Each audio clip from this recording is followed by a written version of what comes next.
안녕하십니까.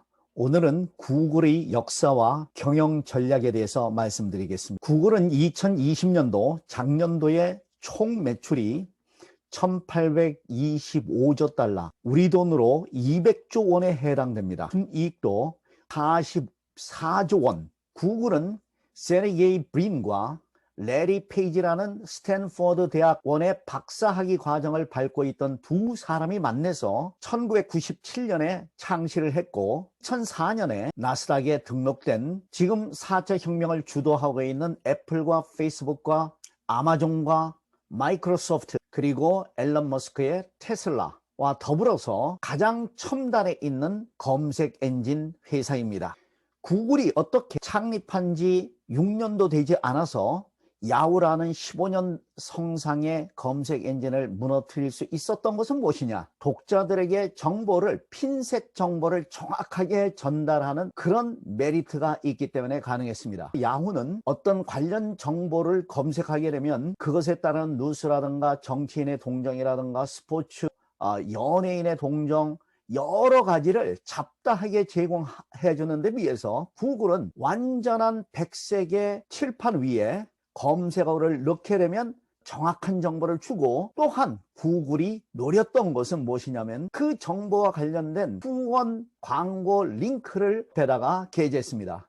어떤 항공사가 100만 불을 TV 광고를 하게 된다면 우리 돈으로 11억 정도가 되겠죠. 그 광고를 보고서 유입되는 비즈니스 클래스라든가 퍼스트 클래스 고객들이 한 100명 정도에 지나지 않습니다. 그래서 11억 정도를 투자했지만 기껏해야 얻는 고객의 그 매출은 1억 5천 정도에 지나지 않습니다. 이보다 광고 액수가 5분의 1 정도가 되는 구글에 광고를 하게 되면 직접적으로 연결이 될 뿐만 아니라 광고비도 싸고 클릭되는 횟수에 따라서 광고비를 책정하니까 광고업주로서는 대단히 경제적이고 효과적이죠. 아마추어 축구 선수와 프로 축구 선수의 차이점은 뭘까요? 아마추어 축구 선수는 우선 패스하기가 바쁘죠. 프로 축구 선수는 뭐죠? 체력도 좋고 기술도 좋을 뿐만 아니라 그보다도 축구장 전체에 대한 전략이 있다는 것이죠.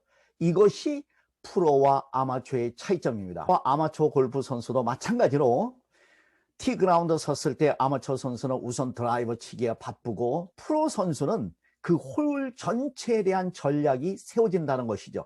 그 프로와 아마추어의 차이는 바로 상상력의 차이입니다. 마찬가지로 야후와 구글의 차이는 바로 이 상상력의 차이가 구글이 15년 성상에 야후를 퇴출시키고 검색 엔진으로서의 왕자 자리를 차지했던 것입니다. 우리나라인 경우에는 네이버라든가 다음에도 검색 엔진으로 이용하고 있지만 유럽이라든가 미국은 물론이고 다른 여타의 국가에서는 검색을 할 때 구글을 찾는 빈도수가 무려 80 내지 90% 이상이 됩니다. 구글의 역사를 보면서 피천득 시인의 인연이라는 시가 여기에 딱 어울리는 것 같습니다. 어리석은 사람은 인연을 만나도 인연인 줄 모르고 보통 사람은 인연인 줄 알면서도 놓치고 현명한 사람은 스쳐간 인연도 되살린다. 스탠퍼드 대학원 과정에서 레리 페이지와 세르게이 브린이 대학원 박사 과정에서 만났는데 그 당시 학생 신분으로서 돈도 없었죠. 담당 교수였던 데이비드 체리톤이라는 교수를 찾아가니까 그때 소개했던 사람이 바로 이 사진에 나오는 베크톨 셰임이라는 투자자였습니다. 이 사람이 줬던 10만 불이 구글의 아주 중요한 창업 종잣돈이 됐습니다. 그리고 수년 보이츠키라는 사람을 만났는데 이분은 차 2대가 들어갈 수 있는 자기 집의 차고를 빌려줬습니다. 여기가 처음에 구글의 세계 본부의 사무실이었습니다. 수잔 보이츠키는 그 후로 구글의 마케팅 매니저가 됐고 지금 유튜브의 대표 이사입니다. 구글의 어머니라고 다들 이야기하고 있습니다. 얼마나 중요한 인연일까요? 가장 결정적인 사람은 오늘날의 글로벌 기업이 될 수 있는 가장 큰 공헌을 한 사람은 2001년에 만났던 에릭 슈미트입니다. 오른쪽에 있는 분입니다. 그분은 수익성이 떨어지고 있는 닷컴 더블을 정리하고 내부 시스템을 정비했습니다. 2001년 맞자마자 순이익을 700만 불, 우리 돈으로 7조 7천억을 벌었습니다. 이분은 캘리포니아 주립대학의 컴퓨터 박사학위를 가지고 있었고 자신의 기업이었던 노벨의 대표이사를 했었고 선 마이크로시스템즈의 창립자였습니다. 2004년에 8월 19일 날 구글이 나스닥에 상장했을 때 첫날 주가는 한 주당 $85였지만 그날 막장에서는 $100가 됐고 그해 2004년 11월에는 주가가 한 주당 $200가 됐습니다. 2006년에는 세계 부호 10위 안에 세르게이 브린과 레리 페이지가 세계 부호 4위, 5위에 등극하게 됩니다. 이때 이 두 사람의 나이는 33살이었습니다. 구글의 모회사인 알파벳은 70%가 검색 엔진에서 얻는 수입이고 특히나 작년도인 경우에는 유튜브가 낳는 수익이 15% 정도를 차지하고 있었습니다. 미래 사업인 자율주행, 웨이모 이런 운영을 통해서 생명공학인 베릴리 사업을 통해서 한 2천억 정도의 순이익을 창출하고 있습니다. 구글에 있어서 우리가 주목해야 될 것은 인공지능 AI 사업입니다. 이세돌 구달과 구글의 알파고, 딥마인드 바둑 대결을 기억할 것입니다. 지금까지는 위크 AI, 인간이 인공지능 프로그램을 입력시켰던 것이 이제는 수총 AI라고 해서 그 AI가 다른 AI를 학습시키는 이런 단계까지 발전되고 있습니다. 많은 젊은이들이 구글이 신의 직장이라고 얘기합니다. 그 이유는 무엇이냐면 구글에는 아리스토텔레스라는 프로젝트가 있는데 이 취지는 전체의 합이 부분의 합보다 크다. 구글이 하고 있는 많은 사업들이 실패를 하고 조기 종료를 하고 중단을 하는 것이 무려 35%가 됩니다. 그러나 세르게이 브린이라든가 레리 페이지는 실패가 있어야 혁신이 가능하다. 실패를 두려워하지 않도록 직원들을 교육하고 있습니다. 3명 내지 5명이 한 팀이 돼서 하나의 프로젝트를 연구합니다. 근무 시간의 20%는 개인적인 프로젝트를 진행하게끔 합니다. 그동안 추진했던 구글 비디오는 실패를 해서 오히려 유튜브에게 압도당해서 유튜브를 직접 구매를 한 것이죠. 구글 캠퍼스에는 45m, 150피트 규칙이 있습니다. 사무실에서 연구 공간에서 45m 안에 먹을 수 있는 식당과 카페와 커피숍과 스낵바가 있습니다. 삼시세끼 아침, 점심, 저녁까지 해결하고 야근까지 할 때는 야식도 먹을 수 있도록 그렇게 배려하고 있습니다. 식당뿐만이 아닙니다. 수영장도 운동할 수 있는 공간과 정원과 당구장과 이발소,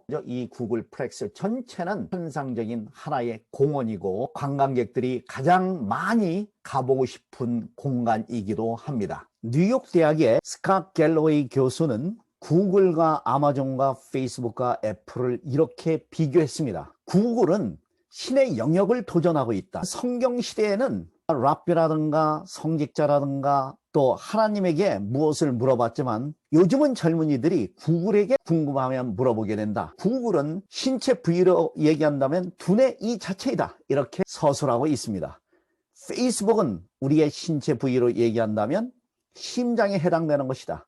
모든 인간들이 다른 인간에 의해서 사랑받기를 원하고 그리고 자신이 사랑하는 팔로워들을 따르고 있습니다. 아마존은 우리의 신체 부위 가운데 무엇이냐? 뇌에 자극을 준다고 얘기합니다. 옛날 신석기 시대, 구석기 시대에는 인간들이 수렵 생활을 일주일에 10시간 내지 20시간을 하는데 그 채집하는 역할이 바로 오늘날의 쇼핑이다. 그래서 어떻게 생존할 것인가? 그리고 모든 사람들은 자연재해에 대비해서 자신이 현재 먹을 수 있는 것 이상의 것을 채집한다는 것이죠. 우리의 위장의 욕구를 충족시켜주고 있다고 얘기하고 있습니다. 여기에 비해서 애플은 무엇이냐? 보시다시피 시장 점유율은 삼성이 20, 애플이 14.5%를 차지하고 있는데 비해서 순이익적 관점에서 본다면 애플은 단가가 삼성보다 3배, 4배 비싸기 때문에 순이익적 관점에서는 79%고 삼성은 14.6%에 해당됩니다. 프랑스 사람들이 소득의 2 내지 3%를 사치품 구매하는 데 쓰고 있습니다. 마찬가지로 요즘 젊은이들은 여윳돈이 생기면 제일 먼저 구입하는 것이 애플입니다. 애플을 가지고 있는 것이 성적 매력을 더 많이 소유하고 있는 셈이 되고, 신체 부위로 얘기한다면 스캇 갤러웨이 교수는 생식기에 해당된다. 애플을 가진 자가 짝짓기 성공의 가능성이 더 높다, 이렇게 얘기하고 있습니다. 그리고 우리가 주목해야 할 것이, 대학생들이라든가 지식인들이 지식 정보를 찾기 위해서는 구글이라든가 네이버를 탐색하지만, 성인들과 일반 사람들은 물건을 사기 위해서 인터넷을 검색합니다. 미국의 통계를 보면 물건을 사기 위해서 검색할 때 아마존을 이용하는 비율이 55%이고 구글은 28%에 지나지 않습니다. 그 외에 다른 소매업 사이트라든가 브랜드 사이트를 찾는 비율은 무척 적습니다. 그렇다면 앞으로 아마존이 운영체제를 좀 더 바꾸게 된다면 구글의 영역까지 침해할 수 있는 가능성이 대단히 높습니다. 이것은 한국 사회에도 똑같이 적용된다고 봅니다. 지식을 찾기 위해서는 네이버라든가 다음을 찾겠지만, 지식과 관계없는 물건 구입을 위해서는 오히려 네이버라든가 다음보다도 쿠팡을 검색할 가능성이 훨씬 더 높을 겁니다. 네이버와 쿠팡과 다음은 영역이 완전히 다르지만 앞으로는 서로 간의 검색 엔진에 있어서 경쟁 체제가 될 것이며 피나는 전쟁이 시작될 것입니다. 미국도 마찬가지로 아마존과 구글과 애플과 페이스북은 영역이 서로 다르지만 검색 엔진을 둘러싸고는 치열한 전쟁이 이제부터 시작될 것입니다. 앞으로 10년 후에는 이 중에서 어느 것이 살아남고 어느 것은 소멸될 가능성이 있습니다.